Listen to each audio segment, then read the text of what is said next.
श्रीगोमात्रे नमः।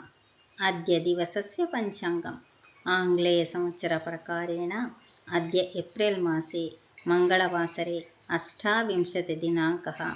26तमे 2000वर्षे सनातनपञ्चाङ्गप्रकारेण श्रीप्रभवनामसंवत्सरे उत्तरायणे वसन्तऋतु वैशाखमासे शुक्लपक्षे भौमवासरे 12शी तिथौ उत्तराफाल्गुनी नक्षत्रे अद्य देवदेवी नामस्मरणमुत्तमम्।